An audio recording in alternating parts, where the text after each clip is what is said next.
Dreaming tips.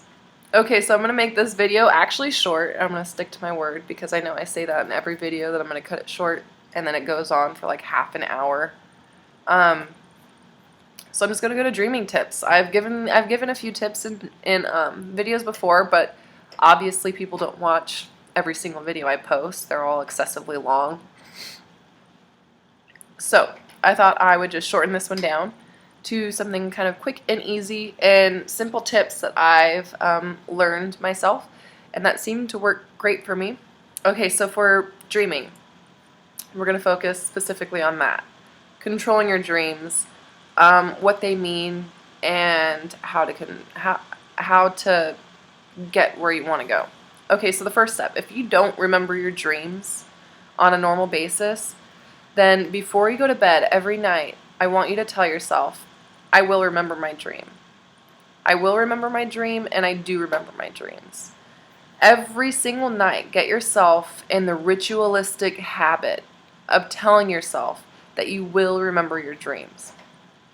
Okay, so once you've got that down, and you start remembering your dreams, now this moves on to the next step. Now that you are remembering your dreams, you might think, well, it'd be pretty cool to control your dreams. You know, some people do it naturally. Some people want to do it. So when it comes to controlling your dreams, for some, it's just natural and it's easy for them. For me, it was never just natural and easy. Every once in a while, I could control them, but usually there's something else that was just kind of running the dream, and I'm almost just like this observer watching myself do all these things. And so when it comes to controlling your dreams, once you've gotten yourself in the habit of remembering them, randomly throughout the day, every single day, get yourself in another ritualistic habit of looking at the palms of your hands. And each time you look at the palms of your hands, ask yourself, am I dreaming? Am I dreaming? Sorry, I'm a little sick. My sinuses are kind of messy, but I thought I'd make a video anyway, so you're going to have to deal with my probably coughing and stuffy nose. So, okay, so throughout the day, every single day, try to remind yourself to look at your palms and ask, am I dreaming? And after you ask yourself, am I dreaming, focus on a couple objects around you and then bring your attention back to your hands. This is a trick I learned from The Art of Dreaming. Basically is you have to have a starting point to go back to, because when you're in a dream and you realize you're dreaming, you want to start focusing in on objects to kind of hold yourself where you are so that you're able to kind of maneuver through where it is, whether it be just a dream that you've created or an actual dimension that you've taken yourself to, knowingly or unknowingly. So you look at your hands, you say, am I dreaming? And you focus in on a couple objects around you and then bring your attention back to your palms. Am I dreaming? And you focus around and back to your palms. And you focus around and you go back to your palms. So this is a long process for the majority of people. It's a long process. And you might get it down and it might work really soon. But I like, for instance, with myself, I started doing that, and when I got myself in the habit of doing it every day, it only took maybe a week until I woke up in a dream and I looked at my palms and they looked really weird, and I was like, oh, I'm dreaming. But then I got myself a little too excited. I got excited realizing I'm dreaming, and I started looking around, and then I was taken out of the dream and I woke up. And then after that, it didn't happen for the longest time. So if that does happen to you, don't let it discourage you. It's awesome because now you know that it can happen. It's just going to take more practice to really get a foothold on where you want to be as far as your control and dreams. So get yourself in the habit of looking at your palms, asking, am I dreaming? Focus in on things around you. Bring yourself back to your palms. And then at some point, you're going to wind up in a dream where you realize you're dreaming. Now, first, try not to get too excited because you're going to snap yourself right out of the dream. Like I said, how I did it to myself. So try not to get too excited. So that is usually hard for the majority of people because it's really exciting when you're working really hard to achieve something and you finally find yourself at that threshold where you're doing it. You're in that moment. You're exactly where you've been trying to get to. It's hard not to get excited. So it's possible and very likely that you're going to have to work on controlling your excitement. So the shadow people, they're not all malevolent. They have a lot more knowledge than us.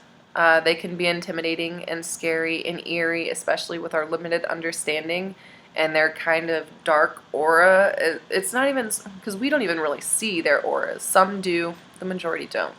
So what we see is just the silhouette, and it's dark. And so we naturally, instantaneously associate dark with bad things. And that's not to say they're bad. Everything that I've read and given, that doesn't mean that it's true. But it does offer a possibility. I'm not saying it's true, and I'm not saying that it isn't true, but it's possible. And this is why it really helps to listen to other people's experiences. And of course, you can't believe everything that everyone says. You kind of really have to go with your intuition. What feels right to you, what sounds right. I don't even like saying so much what sounds right. But if you're listening to something and you feel like it's genuine, then that's the first step. That's the first step to at least take the time to consider what they're saying. I've always gone with how I felt about things, and more often than not, 9 times out of 10, 9.5 times out of 10, it's been dead on. So, what I've been learning is basically these shadow people are out there. Yes, they are. They're full of information, and it's just like the demons that Christians talk about. They try to put themselves out there as being, oh, look, no, I'm kind of good. I can give you all this information and all this knowledge for a price. And so basically what they believe is if you give into it, they start taking your soul. They take pieces away. They gain their control. They've tricked you. They've drawn you in. And that is very possible. Yes, it is possible. But it's only possible if you allow it. And I know that's contradictory because we don't have complete control over everything. If there is an inevitable path that we're meant to go down or that we get sucked into, then that's what's meant to be, and we're going to learn from that. Other people will learn from it also. And so so when it comes to these things, while not all of it is under our control, we still have far more control than we realize we do. And that's one thing that I really don't care what anyone says. The more I experience and the more I assert my own personal control over a situation, the more control I actually do have. It's only when I question how much control I have that suddenly I lose that control and that power that I was holding. So when you're in a dream and you run into these shadow people, of course, don't let them trick you into staying there. You have control over what they can and can't do because they can only do as much as you say that they can, as much as you allow them to. So basically, I can show you all these things, but stay with me. We'll share knowledge for all eternity. Don't take a message like that so lightly, thinking that you can just say yes and that it doesn't hold ground, because our understanding is very limited. So if something like that is mentioned or stated, take it into deep consideration. And I would say stick with, no, I'm not going to stay here. I belong here. But we can work with each other or something. And some people say it's working with the devil or whatever. And of course, based on certain perceptions and understandings, that's what it is to them. And there isn't any changing it. It's just like some people believe that a certain race is inferior and unintelligent and full of crime and hatred. And meanwhile, even if a lot of them are that way, it's not taking into consideration what put them in that position. So really, when it comes to these things, I'm very firm in the belief that we should try to understand why. Because even in our reality, bad people are only that way because of things that have happened to them. And everyone is capable of change if they're given the chance to change. And just because they're given a chance, if they don't take it, that doesn't mean they're doomed, Oh, I tried. Don't try anymore. I tried and it just didn't happen. No. How many times has someone tried to convince you of something and you thought nonsense? And then another person tries to convince you of the same thing and you go nonsense. And another person tries to convince you of the same thing and you go nonsense. And then finally you're confronted with a reality where exactly what they were saying happens. And then you realize, wow, they were all right. But because so many people had said it before and you denied it, and then you were faced with the reality of exactly what they were saying, it makes it resonate with you that much more. The fact that you've heard it a bunch of times and then you finally experienced it and you saw it for yourself, that's what brings about the true change. It's like the it's like people talking about planting seeds. It's exactly what it is. You plant a seed and it's not going to sprout right away. It takes time. It takes water. It takes nutrients. It takes sunlight. It takes a lot of things for something to really start growing. So just because you're unable to understand or change something doesn't mean that it isn't possible to change. And a lot of us have this task of being a beacon of light to those that are seen as lost. And I've noticed with myself, even in just everyday life, that people can be hateful and they can be spiteful and they can be vengeful, and they will never listen to a word you say. But if you're constantly nice to them every day, not going out of your way being fake nice or anything like that, but like for instance, I've gotten to the point where someone is just nonsensical or rude or obnoxious or talks down on me or whatever, I've gotten to the point where I'm just like, you don't know everything, so how can I expect you to understand how I really am? So basically, my mindset has become, well, I'm going to prove you wrong. You think this way of me, or you think this way of the world, and I'm going to prove to you that I'm not that way, or that the world is not that way. So when someone thinks of me as being a certain way, whether it be because of who I'm related to or who I hang out with, oh, she thinks she's better than everyone, or she thinks this, or she thinks that. Basically, what I've done is I've told myself, I'm not going to let what they think affect me. I'm going to keep being the person that I want to be. I'm going to show them that, I'm nice to you regardless, because I love everyone.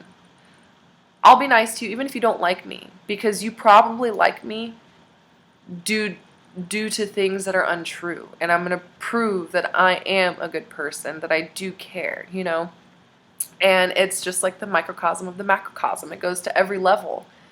And just because our understanding is limited in the aspect of astral projection and other dimensions, it doesn't mean that we should limit ourselves and hold ourselves back from exploring something that is a part of our existence.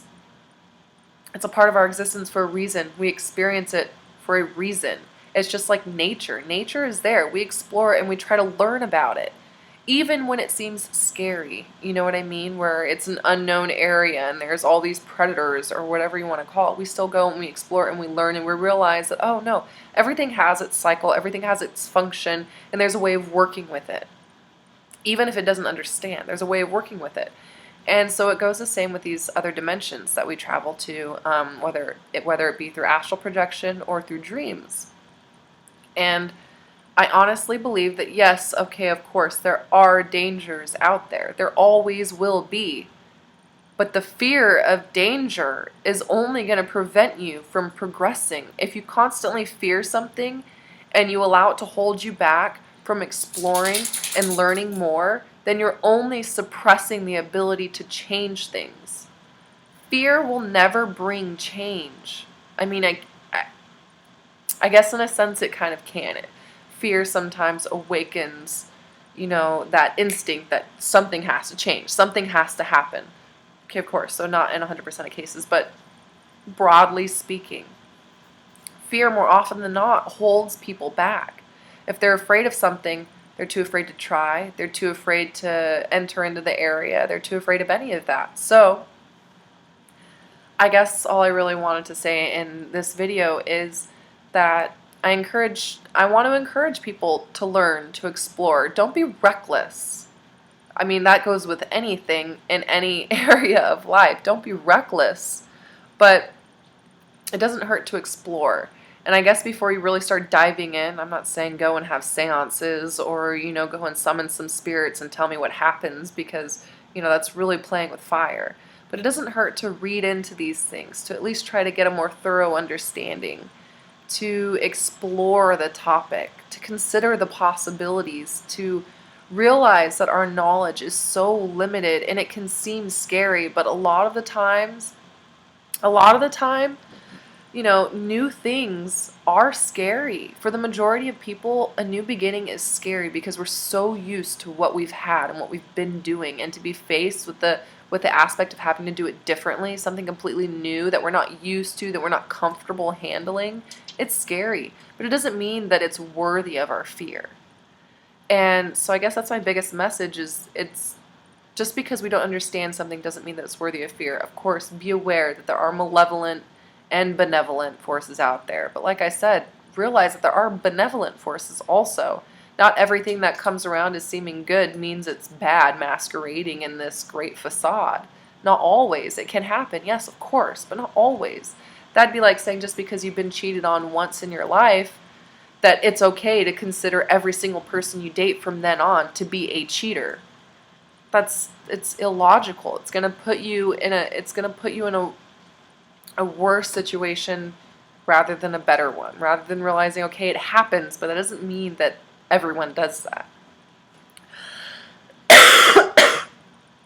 So, with this dreaming thing, I just want to encourage people to really try to explore. Like I said, be careful. Do be cautious. If something sounds too good to be true, question it. If you're unsure, if you're in a dream and you do get to the point where you realize you're dreaming and you're confronted with some kind of entity or being and they're trying to get you into doing something, just state aloud that, what is your true intention?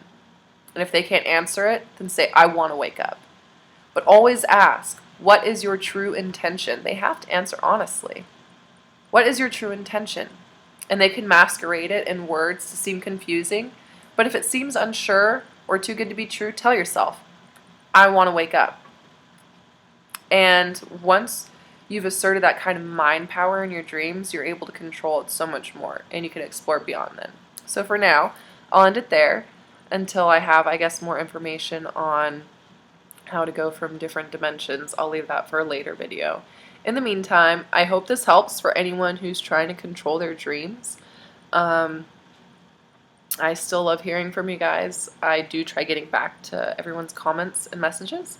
But in the meantime, take care, everyone. You guys are all amazing, and I wish you all the best.